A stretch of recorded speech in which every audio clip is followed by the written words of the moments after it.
So hello everyone, आज हम बात कर रहे हैं उपनिवेशवाद की। ठीक है, अगर आप उपनिवेशवाद और साम्राज्यवाद को अगर अच्छे से नहीं समझ पाए हैं तो इससे मेरे पहले का वीडियो आप ज़रूर देखिएगा, आपको समझ में आ जाएगा कि उपनिवेशवाद और साम्राज्यवाद क्या होता है, कॉलोनिज्म और इम्पीरियलिज्म क्या होता है और उसमें क्या बेसिक डिफरेंस है, उसके बीच क्या अंतर है, ये आपको उस वीडियो से समझ में आ जाएगा। और ये भी समझ में आ जाएगा कि जो साम्राज्यवाद है इसका प्रसार कैसे हुआ। ठीक है, अब इसके बाद आज हम समझ रहे हैं उपनिवेशवाद के चरण क्या होते हैं, कॉलोनिज्म के जो चरण है कैसे हैं, किस संदर्भ में समझ रहे हैं, भारतीय इतिहास के संदर्भ में हम इसको समझ रहे हैं। ठीक है, इसे ध्यान से समझिएगा।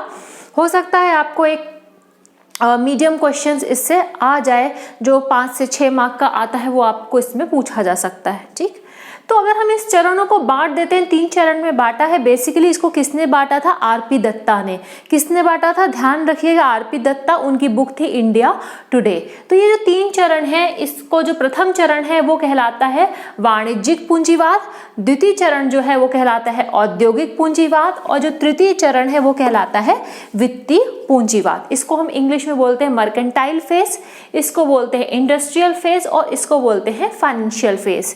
ठीक है, आप देखोगे कि मैंने यहाँ पे डेट लिखी हुई है, ये आपको याद होनी चाहिए, थोड़ा सा आप ध्यान रखिएगा इस बारे में। ठीक, तो अगर हम प्रथम चरण की बात कर रहे हैं वाणिज्यिक पूंजीवाद 1757 से 1813, तो आप गौर फरमा सकते हैं कि मैंने 1757 क्यों लिखा। तो जैसे बैटल ऑफ प्लासी हो रहा है, ठीक है, यहाँ से आप देखोगे कि ब्रिटिश आ तो गए थे पहले ही, आप देख रहे हो। ठीक है, लेकिन 1757 से एक तरह से यहाँ की इनकी महत्वाकांक्षा जागेगी और अब क्या हो जाएगा, ये भारत पे शासन करने के लिए अब ये बहुत उत्सुक हो जाएंगे। इनका जो विल पावर है आप देखोगे बहुत ज़्यादा बढ़ जाएगा कि अब हमें भारत को अपना गुलाम बना लेना है। ठीक है, तो शुरुआत, वास्तविक शुरुआत जो यहाँ कहाँ से हो रही है, 1757 से। ठीक है, 1757 से। और ये कब तक रहेगा, ये वाला जो फेज है इसको मर्केंटाइल फेज बोलते हैं, वो 1813 तक रहेगा। ठीक, वो क्यों रहेगा वो भी मैं बताऊंगी। तो वाणिज्यिक पूंजीवाद में अब इसको समझिए क्या हुआ। अंग्रेज आए, 1757 उन्होंने बैटल ऑफ प्लासी जीती, 1764 में बैटल ऑफ बक्सर जीता। अब इसके बाद उनकी क्या हो गई, महत्वाकांक्षा इतनी ज्यादा बढ़ गई कि अब हमें पूरे भारत पे क्या करना है, पूरे भारत पे अब मुझे कब्जा करना है। ठीक, और आप जानते हो कि अंग्रेज क्यों आए थे यहाँ पे? अंग्रेज आए थे यहाँ पे व्यापार करने के लिए। व्यापार करने के लिए क्यों आए थे? यहाँ पे सेटल नहीं होना चाह रहे थे, वो यहाँ से ज़्यादा मुनाफा कमाने आए थे, ये तो आपको पता ही होगा। तो क्या करते थे, वो सस्ते दामों में यहाँ से चीज़ें खरीदते थे और उनको महंगे दामों में जा करके बाहर बेचते थे, इससे उनको बहुत फायदा मिलता था। ठीक, तो ये जो फेज था, अब इन्होंने शुरुआत क्या करी, हमें मैक्सिमम प्रॉफिट कमाना है, ज़्यादा से ज़्यादा फायदा कमाना है, इसके लिए हमें क्या करना पड़ेगा, अब कुछ अपनी स्ट्रेटेजी में चेंज करना पड़ेगा। ठीक, तो सबसे पहला इन्होंने क्या करा, इस चरण के अंतर्गत जो वाणिज्यिक पूंजीवाद का जो चरण है इसके अंतर्गत क्या किया, ऐसे यूरोपीय, ठीक है, ऐसे यूरोपीय जो यहाँ पे व्यापार कर रहे थे, ठीक, उनको अब यहाँ से भगाना था। ठीक है, तो आप देखोगे कि कर्नाटक का वॉर हो रहा है। ठीक है, और आप कई सारे, अभी हम जब हिस्ट्री में पढ़ेंगे, हम डीप में नहीं जा रहे हैं, तो इस तरह के वॉर होंगे। ये चाहते थे जो दूसरे जो यूरोपीय यहाँ पे बैठे हैं भारत पर, जैसे फ्रांसीसी हैं, डच हैं, पोर्चुगीज हैं, इन्हें हमें भगाना है। ठीक, तो पहला तो इनका क्या था, आप समझ जाओ कि पहला उद्देश्य क्या था, ऐसे यूरोपीय लोगों को, ऐसे यूरोपीय व्यापारियों को या देशों को यहाँ से भगाना था। दूसरा इनका क्या था, ऐसे राजा, ऐसे सामंत, ऐसे जमींदार जो कि अंग्रेजी शासन में हस्तक्षेप करेंगे या हमें आगे बढ़ने से रोकेंगे, उनको उखाड़ फेंकना। ठीक है, तो बैटल ऑफ प्लासी इसका बहुत बड़ा उदाहरण है। ठीक है, बैटल ऑफ बक्सर भी इसी का उदाहरण है, आपको देखने को मिलेगा। तो ऐसे लोगों को आप देखोगे एक के बाद एक करके ये लोग उखाड़ के फेंकेंगे, इनको हटा देंगे, ताकि क्या हो, ये आसानी से व्यापार कर सके। ठीक, तीसरा चीज इन्होंने कहाँ पे ध्यान दिया, इसके बाद ये ध्यान देंगे किस पे, कि हमें जो है बड़े बड़े जो और राजा हैं, बड़े बड़े जो नवाब हैं, उनसे हमें क्या मिल जाए, हमें उनसे दस्तक मिल जाए, हमें उनसे फरमान मिल जाए, चार्टर मिल जाए, जिसकी मदद से हम क्या कर सके, बिना किसी रोक टोक के हम व्यापार अपना जारी रख सकें। ठीक है, तो इन सब चीजों पे ये जोर देंगे। और आप देखिएगा यहाँ पे इस दौर की विशेषता ये, यहाँ पर ये कोई बहुत बड़ा कुछ भी बदलाव नहीं लाएंगे, सिर्फ ये पैसा कमाने पे यहाँ ध्यान रख रहे हो। धीरे धीरे अपनी जो राजनीतिक पकड़ है, यहाँ पे जो सत्ता पे पकड़ है, शक्ति पे पकड़ है, अब इसको क्या कर रहे हैं, ये मजबूत कर रहे हैं। ठीक। तो ये जो आप देखोगे, आप जो पूरा फेज है या चरण है, यहाँ पे कोई विशेष बहुत बड़ा बदलाव आपको देखने को यहाँ पे नहीं मिलेगा, जहां तक इनकी नीतियों का सवाल है, अंग्रेजी नीतियों का सवाल है। ठीक है, समझ में आया आप लोग को? चलिए अब आगे बढ़ती हूँ। इसको सेकंड चरण है, द्वितीय चरण जो है औद्योगिक पूंजीवाद, दैट इज इंडस्ट्रियल फेज। ये 1813 से 1860 तक शुरू हो रहा है। ठीक, तो थोड़ा सा पहले आप जान लीजिए इंडस्ट्रियल रेवोल्यूशन के बारे में। आप जान रहे हो कि औद्योगिक क्रांति कहाँ आ रही है? ब्रिटेन में आ रही है। ठीक है, तो ब्रिटेन में आ रही है कब? एक तो आप देखोगे कि जो 18वीं शताब्दी के उत्तरार्ध और 19वीं शताब्दी के प्रारंभ में, ठीक है, 19वीं शताब्दी के प्रारंभ में क्या आ रही है? औद्योगिक क्रांति आ रही है। ठीक, तो औद्योगिक क्रांति आने से क्या हुआ? अचानक अब ब्रिटेन को क्या लगा, पूरी दुनिया पे हम कब्जा कर लेंगे इन मशीनों के द्वारा। इतने जो हम प्रोडक्ट्स बना रहे हैं, वस्तुएं बना रहे हैं और इतनी तेजी गति से बना रहे हैं, हम कम लागत में बना रहे हैं, हम क्या करेंगे, पूरी दुनिया पे हम कब्जा कर लेंगे। ठीक, ये चीज आई। तब इसके लिए क्या था? अपना मार्केट भर उनके पास इनफ नहीं था, मतलब उनके पास वो मार्केट इतना बड़ा नहीं था जहां से वो पैसा कमा सकें। उनको चाहिए था बाहरी मार्केट, विदेशी मार्केट। दूसरी ओर क्या चाहिए था? आप जानते हो कि औद्योगिक और उद्योगों के लिए क्या चाहिए हमें? रॉ मटेरियल, जिसे हम बोलते हैं कच्चा माल। तो कच्चा माल एक कैसा है? इंग्लैंड कैसा है? एक द्वीपीय देश है। द्वीपीय देश होने की वजह से उनके क्या प्राकृतिक संसाधन भी क्या है? सीमित है। ठीक, लिमिटेड है।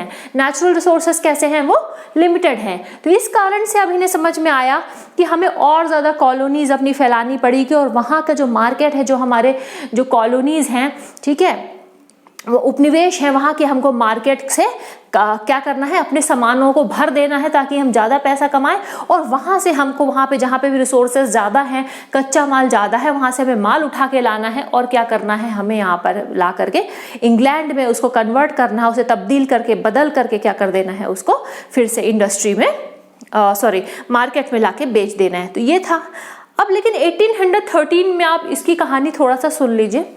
होता क्या है कि अब ईस्ट इंडिया कंपनी को आप देख रहे हो कि 1600 में जो एलिजाबेथ थी उस समय, उन्होंने क्या किया था? चार्टर दिया था कि जाओ, तुम्हारा एक क्षत्र राज्य रहेगा, तुम जा करके क्या कर सकते हो? वहां पे व्यापार करो, आपको कोई भी रोकेगा टोकेगा नहीं। तो ईस्ट इंडिया कंपनी पूर्व की तरफ आती है, एक क्षत्र उसका राज्य रहता है। अब जो दूसरे जो बड़े बड़े जो बिजनेस टाइकून वहां पे बैठे हैं, बड़े बड़े उद्योगपति बैठे, उनको लग रहा है यार ईस्ट इंडिया कंपनी की तो बहुत मजे हैं। ठीक है, वो पूरा सब पैसा अच्छा खासा उठा रहे, हम क्यों पीछे रह गए? हमने क्या गलती कर दी? तो वो जा करके वहां पे शिकायत करते, वहां महारानी से कहते हैं ऐसा क्यों किया आपने? किसी ईस्ट इंडिया कंपनी वहां पे रूल कर रही है, कंपनी है, प्राइवेट कंपनी है, और हम खाली यहाँ पे हाथ में हाथ रख के बैठे हुए हैं। तो उन्होंने कहा कि ये सही नहीं है। इस चीज का वहां पे विरोध होने लगा इंग्लैंड में। ठीक है, तो जब विरोध होने लगा तो वहां पर 1813 का चार्टर आएगा, एक चार्टर ऑफ 1813। इस चार्टर के तहत क्या हुआ? अब एक क्षत्र राज्य था किसका? ईस्ट इंडिया कंपनी का, इसको अब खत्म कर दिया गया। सिर्फ उनका एक क्षत्र राज्य। दो चीजों में है, ध्यान रखिएगा, एक चाय और एक चाइना। तो चाइना के साथ व्यापार करने में इनका एक क्षत्र राज्य था, वहां कोई रोक टोक नहीं। दूसरी चीज, चाय का जो व्यापार करते थे भारत के साथ, उनका एक क्षत्र राज्य था। तो ध्यान रखिएगा, चाय और चाइना। ठीक, यहां से अब क्या होगा? 1813 के बाद अब क्या हो जाएगा? और दूसरे उद्योगपति और इंडस्ट्रीज और कंपनी अब क्या आ जाएंगी? इंडिया में आ जाएंगी। अब इंडिया में आने का क्या था उनको कि अब हमें क्या करना है? ज्यादा से ज्यादा अब हमें क्या करना है? कच्चा माल यहाँ से उठाना है और बना बनाया सामान जो है हमें यहाँ पे मार्केट में ला करके रख देना है। ठीक, अगर आपने मेरे पहले के वीडियो नहीं देखे हैं तो प्लीज जा करके प्लेलिस्ट में वीडियो देख लीजिए। उसमें मैंने काफी कुछ समझा के भी रखा है कि कैसे ये कच्चा माल और ये जो पक्का माल जो था इनका इंडस्ट्रियल, इसने क्या किया, कैसे भारतीय उद्योगों को खत्म करा। मैंने बीच में वीडियोज में समझाया भी है। तो अगर आप नए हैं तो प्लीज प्लेलिस्ट में जा करके उसे देख लीजिएगा, आपको बेहतर समझ में आएगा। ठीक, तो यहाँ पे क्या हो रहा है कि अब यहाँ से अब क्या होगा? हमारे यहाँ के जो हस्तशिल्प है, हमारे यहाँ के जो भारतीय उद्योग हैं, अब वो क्या हो जाने लगेंगे? बिल्कुल पतन की ओर जाने लगेंगे, वो खत्म होने लगेंगे इन नीतियों की वजह से। क्योंकि सस्ता माल हर जगह क्या कर देंगे ये लोग, जा करके पूरे मार्केट में भर देंगे। तो जो इंडियंस हैं जैसे कि हम लोग की यूजुअली आदत होती है कि हम सस्ते की तरफ भगते हैं। जैसे आज के समय हम चाइना का सामान खरीदते हैं, भले वो हमारा कितना भी बड़ा दुश्मन हो, लेकिन वही हाल उस समय वहाँ पे भी था। लोग गरीब थे इसलिए और सस्ती चीज़ों की ओर ज़्यादा आकृष्ट होते थे और इन सब चीज़ों को ज़्यादा खरीदने लगे और धीरे धीरे हमारा जो उद्योग है वो क्या होने लगे, पतन की ओर चले गए। दूसरा एक दौर आप यहाँ पे देखिएगा, यहाँ जो 1813 से 1860 का जो दौर है, यहाँ पर अंग्रेजों ने काफी बड़ा क्या किया, बदलाव किया। किसमें? राजनीतिक व्यवस्था में, न्यायिक व्यवस्था में और आप कह सकते हो शिक्षा की व्यवस्था में। ठीक, अब इन्हें क्या करना था, अपनी पकड़ बहुत मजबूत करनी थी ताकि कोई भी सर ना उठा सके।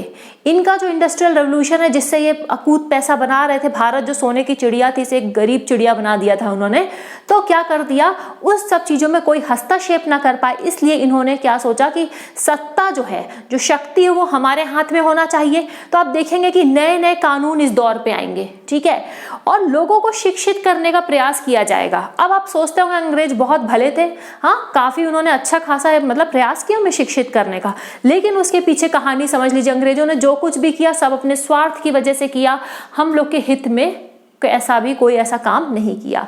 शिक्षित क्यों करना चाहते थे? 2-3 कारण थे, समझ लीजिए। पहला कारण तो ये था, उन्हें चीप लेबर फोर्स चाहिए था। क्या चाहिए था? सस्ते बाबू जो कि काम लिखाई पढ़ाई जो छोटा मोटा कर सके, अंग्रेजी समझ सके, अंग्रेजी में बोल सके, ठीक है, वो चाहिए थे। क्योंकि अगर वो विदेश से लेकर के आते, अपने देश से लेके आते तो उन्हें बहुत ज़्यादा पैसे देने पड़ते, तो वो चाहते थे हमारा काम सुचारू ढंग से हो जाए। समझ में आया आप लोग को? दूसरा, उन्होंने शिक्षा का समावेश क्यों किया? क्योंकि वे चाहते थे कि ये लोग कानून को समझ सकें, जो भारतीय हैं ये कानून व्यवस्था समझ सकें, अगर ये कानून का उल्लंघन करेंगे इन्हें क्या दंड मिलेगा, ये सब चीज़ समझना बहुत आवश्यक है। तो इसलिए आप देखोगे कि क्या करते हैं, ये इस चीज़ पे बहुत जोर देते हैं कि ताकि शिक्षित हो जाए। नहीं तो रोज रोज ये कानून का उल्लंघन करेंगे, किसको किसको पकड़ के हम जेल में डालेंगे, किसकी सर्विसिंग करेंगे, ये एक बहुत डिफिकल्ट टास्क है, ठीक है ना। तो उन्होंने सोचा अगर शिक्षित हो जाएंगे, इनको खुद ही अपना लॉ ऑर्डर सब समझ में आ जाएगा, तो क्या हो जाएगा, जो कानून व्यवस्था है वो ज़्यादा सरल और ज़्यादा स्मूथ हो जाएगी, ठीक है ना। इस चीज़ से शिक्षित करना चाहते थे। तीसरा कारण क्या था भारतीयों को शिक्षित करने का, आप समझ के रखिएगा। ये चाहते थे कि यहाँ पे इस तरह के लोग शिक्षित हो जाए, कैसे, जो पश्चिमी सभ्यता का अंधानुकरण करते हो, ठीक है ना, जो ब्लाइंड इमिटेशन करते हैं कि हमें वेस्टर्न कपड़े पहनने हैं, हमें वेस्टर्न जैसी चीजें यूज करनी, हैट पहनना है, हमें कोट पहनना है, शर्ट पहनना है, इस तरह से। ठीक, क्यों पहनना है, क्यों चाहते तो इस तरह के कल्चर अडॉप्ट कर ले, क्यों? क्योंकि धोती कुर्ता साड़ी तो बन के विदेशों से नहीं आ रहा था, विदेशों से आ रहा था हैट, बूट, सूट, परफ्यूम और भी दुनिया भर की चीजें, लग्जरी इस तरह से कहना चाहिए, पैंट, शर्ट्स, इस तरह से जो चीजें बन के आ रही थी। तो इसका इन्हें कहीं ना कहीं इसकी मांग को क्या करना था, ऊपर लेके जाना था। तो ये मांग कैसे ऊपर बढ़ाते, जब तक यहाँ लोग शिक्षित नहीं होते। एक देहाती अनपढ़ इंसान वो उस समय क्या चाहता था, वो सिंपल पर्दनी कुर्ता या जो महिलाएं थी वो साड़ियाँ पहन के रहना पसंद करती थी। लेकिन जो शिक्षित वर्ग था वो क्या चाहता था, कैसा चाहता था, वो इस अंग्रेजी सभ्यता, अंग्रेजी संस्कृति को अपनाना चाहता था। तो चाहते थे कि ज़्यादा से ज़्यादा शिक्षित लोग हो जाएं, ताकि ज़्यादा से ज़्यादा जो हमारे औद्योगिक जो वस्तुएं हैं इनका ये उपयोग करना सीख ले। ठीक है, जब तक इनको हम सिखाएंगे नहीं उपयोग करना, तो ये हमारी इंडस्ट्री जो हम प्रोडक्ट लेके आ रहे हैं, कैसे ये मार्केट में खपत होगा। ठीक, तो ये चीज़ ध्यान रखिएगा कि ये जो दौर है यहाँ पे इन्होंने काफ़ी कुछ चीज़ें यहाँ पर नई चीज़ें लाएंगे। ठीक, सांस्कृतिक रूप से भी हमें बदलने की कोशिश करेंगे, शैक्षिक रूप से भी, धार्मिक रूप से भी। आप देखिएगा कि ईसाई मिशनरी और जोर शोर से यहाँ पे काम करते हैं, लोगों को ईसाई बनाने में बहुत ज़्यादा पूरा अपना एड़ी चोटी का दम लगा देते हैं ताकि लोग ईसाई बन जाए और हमारे कल्चर को अपना लें।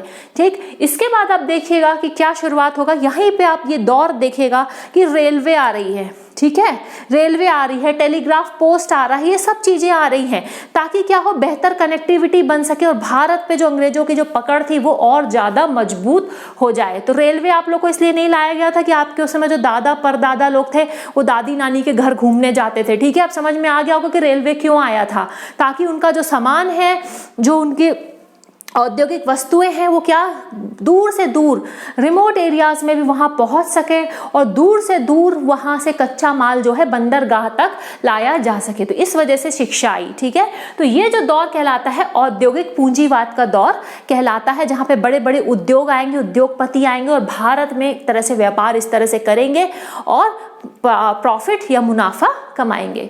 अब इसके बाद हम बात करते हैं तृतीय चरण की। तृतीय चरण को कहते हैं वित्तीय पूंजीवाद। ये 1860 और 1947 के बाद का है। 1860 क्या हुआ? आप देख रहे हो 1857 की क्रांति हो रही है और लोगों को दिखेगा अब जागरूक हो रहे हैं और भी नए नए लोग अभियान लेकर के खड़े हो रहे हैं। वो शिक्षित वर्ग था जो शिक्षित हो गया था, खासकर वो भी वर्ग जो कि अंग्रेजी पढ़ना लिखना जान गया था, वो अंग्रेजों के खिलाफ अब क्या हो रहा था, वो खड़ा हो रहा था। ठीक, और लोग कैसे अत्याचार कर रहे हैं अंग्रेजी लोग इन सबको आम जनता के बीच में भी लेके जा रहा था।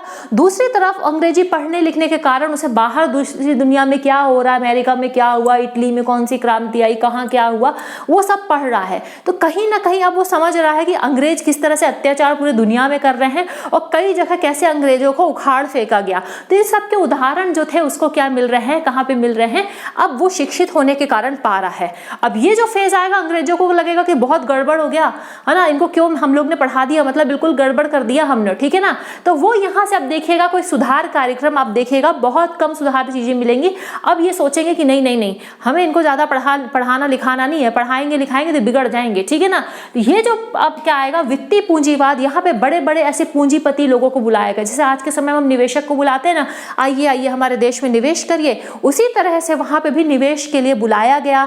तो निवेश कैसे होते थे उस समय? रेलवे पे निवेश किए गए, खनन माइनिंग में निवेश किए गए, बड़ी बड़ी शिपिंग इंडस्ट्रीज में निवेश किए गए, प्लांटेशंस में, चाय के बागान जो होते थे, कॉफ़ी के बागान होते थे और जो स्पाइसेस होती थी, ठीक है, कोयला होता था, इस सब चीज़ों में निवेश क्या किया गया, आकृष्ट किया गया। कई बार मेरी हिंदी ना बहुत खतरनाक है, बीच में गड़बड़ हो जाती है। ठीक है, so please I am sorry for that.